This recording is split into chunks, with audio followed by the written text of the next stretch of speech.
देवी से युद्ध करने आए थे तथा देवी ने काली का रूप धारण कर उसका वध किया था। माता अंबिका की भृगुटी से उत्पन्न कालिका देवी ने जब चंद्र और मुंड की सिर देवी को उपहार स्वरूप के तो देवी भगवती ने प्रसन्न होकर उन्हें वर दिया कि तुम्हारा चंद्र मुंड का पति क्या है, अतः और से तुम संसार में चामुंडा के नाम से विख्यात हो जाओगे। जय माता दी। कथा इस प्रकार है कि दैत्यराज सोम की आज्ञा पाकर चंद्रमुंड चतुरंगी सेना को लेकर देवी दुर्गा से युद्ध करने तथा उन्हें बंदनी बनाने के लिए चल दिए। हिमालय पर्वत पर पहुंचकर उन्होंने देवी को अपने वाहन सिंह पर बैठी हुई देखा। वो सब धनुष उठाकर और हाथों में तलवार उठाए देवी के समीप पहुंच गई। देवी ने जब चंद्रमुंड और असुरसुना को देखा तो क्रोध से उनका मुंह काला पड़ गया। उनकी भृगुटियां चढ़ गई और उनके ललाट से भयंकर विस्तृत मुख वाले लाल आंखों वाले आदित्य प्रकट हुए। वह अपने हाथों में तलवार और पास ली हुई थी। उनका भयानक सुस्त शरीर केवल हड्डियों का ढांचा मात्र दिखाई दे रहा था, जिससे वह अत्यंत भयंकर जान पड़ती थी। उनका मुख विशाल था, जीभ लपलपाने के कारण वह और भी डरावनी लग रही थी। आंखें अंदर की ओर धसी हुई थी और लाल हो रही थी। उनकी भयंकर गर्जना से संपूर्ण दिशाएं गूंज रही थी। कालिका देवी बड़े वेग से दैत्यों की विशाल सेना पर टूट पड़ी और उनका भक्षण करने लगी। वह पार्श्व रक्ष को अंकुशधारी महावर्तों हाथियों पर सवार योद्धाओं पर घंटा सहित हाथियों के एक हाथ से पकड़ कर अपने मुंह में डाल रही थी। इसी प्रकार वह घोड़ों, रथों, सारथियों व रथों में बैठे हुए सैनिकों को मुंह में डालकर भयानक रूप से चबा रही थी। किसी को केस पकड़कर, किसी की गर्दन पकड़कर, किसी के पैरों से दबाकर और किसी को छाती से मसल कर मार रही थी। दैत्यों के द्वारा फेंके हुए बड़े बड़े अस्त्र शस्त्रों को मुंह से पकड़ कर उन्हें दांतों से चबा रही थी। देवी काली ने दैत्यों की सारी सेना रौंद डाली। कुछ तो तलवार से मौत के घाट उतार दे, कुछ को खड़गवाम से पीट दिया और कुछ को दांतों से चबा डाला। इस प्रकार कालिका देवी ने क्षण भर में संपूर्ण दैत्य सेना का संहार कर डाला। यह देखकर महापराक्रमी चंद्र कालिका देवी पर दबका। उसने भयंकर बाणों की वर्षा करके तथा मुंड ने हजारों चक्र फेंककर भयंकर नेत्र वाली कालिका देवी को ढक दिया। चंद्रमुंड द्वारा फेंके गए अस्त्रों और शस्त्रों को देवी ने मुंह में इस प्रकार संभाल लिया मानो सूर्य के बहुत से मंडल बादलों के उधर में प्रवेश कर रहे हैं। अब तो देवी के भयानक मुंह के भीतर दिखना भी कठिन था।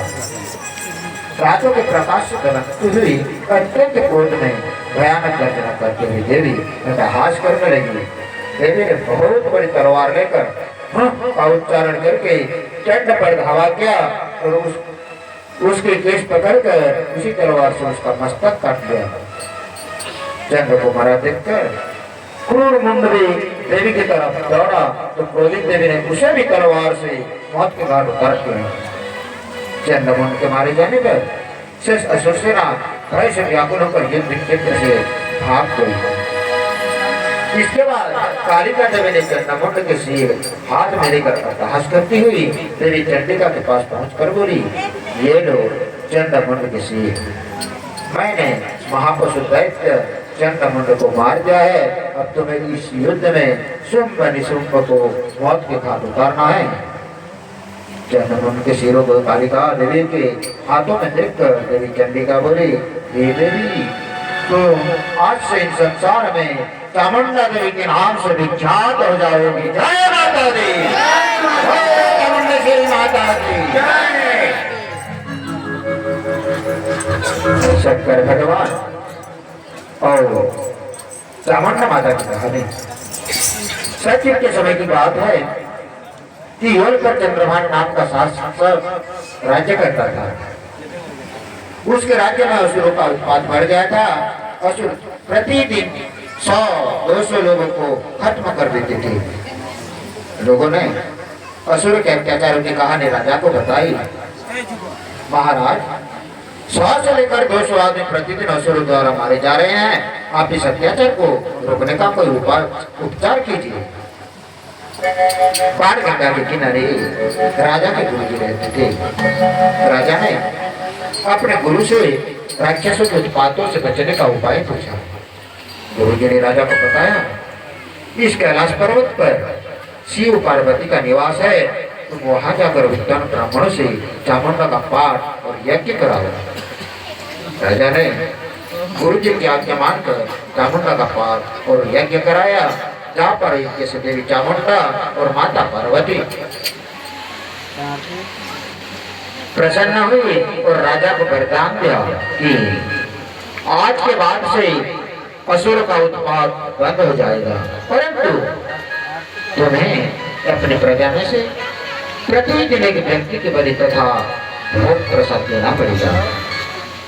राजा ने देवी की बात मान ली। प्रतिदिन एक व्यक्ति की बलि एवं भोग प्रसाद चढ़ाया जाने लगा। उसके राज्य में एक ब्राह्मण रहता था। उसके कोई संतान नहीं थी। वह शंकर भगवान का भक्त था।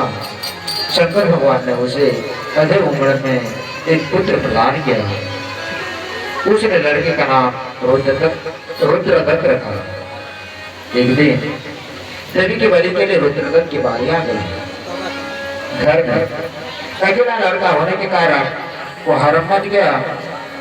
ब्राह्मण एवं उसकी पत्नी ने भगवान शंकर से प्रार्थना की कि हे भगवान, आपके आशीर्वाद से हमें इस बुढ़ापे में लड़का मिला, अब आप उसे हमसे क्यों छिप रहे हैं? इससे तो अच्छा यह था कि आप हमें पुत्रदान ही नहीं करते। ब्राह्मण और उसकी पत्नी के दुख को लेकर साधु का रूप धारण कर भगवान शिव उसके घर आए। कोई ब्राह्मण से पूछने लगे, आप इतने दुखी क्यों नजर आ रहे हैं? ब्राह्मण ने साधु की भगवान शंकर को बताया कि भगवान शिव की कृपा से हमें वृद्धावस्था में पुत्र प्राप्त हुआ है। आज उसकी बारी चामुंडा माता को बलि चढ़ाने के लिए आई है। भगवान शंकर बोले, कल हम इनके साथ जाएंगे और कोशिश करेंगे कि आज से किसी की बलि न दी जाए। सवेरा होने पर राजा के दूत रुद्रदत्त को लेने आ गए। उधर साधु भी भगवान शंकर भी आ गए। राजा के दूत रुद्रदत्त को लेकर चामुंडा माता के दरबार देव चल पड़े। रास्ते में साधु बाबा ने राजा को दूतों को वापिस भेज दिया और रुद्रदत्त को शंकर भगवान के मंदिर में ले आए। साधु भगवान शंकर रुद्रदत्त को लेकर एक कोने में आंख बंद करके बैठ गए और रुद्रदत्त से भी आंखें बंद करने को कहा। रात होने पर चामुंडा देवी ने राजा को स्वप्न में दर्शन देकर कहा कि आज मुझे बलि नहीं मिली है, अतः मैं तेरे राज्य को नष्ट भ्रष्ट कर दूंगी। राजा ने सुबह होने पर रुद्रदत्त को ढूंढने के लिए फौज को लगा दिया। राजा का वजीर रुद्रदत्त को ढूंढते हुए उसी मंदिर में पहुंच गया जहाँ पर साधु भगवान शंकर ने रुद्रदत्त को बैठा रखा था। वजीर साधु से बोला कि तुम्हें इस लड़के को यहाँ लाने के अपराध में राज दरबार में दंड मिलेगा। साधु ने वजीर से कहा, जाओ राजा से कहो कि वह देवी चामुंडा से कहे कि अगर उसमें शक्ति है तो यहाँ से आकर ले जाए। वजीर ने साधु की सारी बातें राजा को बता दी। राजा ने मां से प्रार्थना की और साधु द्वारा कि सब बातें बता दी। राजा द्वारा शादी की बातें सुनकर माता चामुंडा क्रोध में घर गई और विकराल रूप ग्रहण कर लिया। क्रोधित होकर माता चामुंडा ने 3 चट्टानें फेंकी। 2 चट्टानें निशाने पर नहीं गिरी तथा एक चट्टान साधु का रूप धारण किए शिव जी के ऊपर खड़ी रही। इस पर माँ ने साधु का परिचय पूछा तो भगवान शिव ने अपने दिव्य दर्शन देकर कहा कि तुम ऊपर बैठो, मैं नीचे बैठूंगा। और लड़के को घर वापस भेज दिया।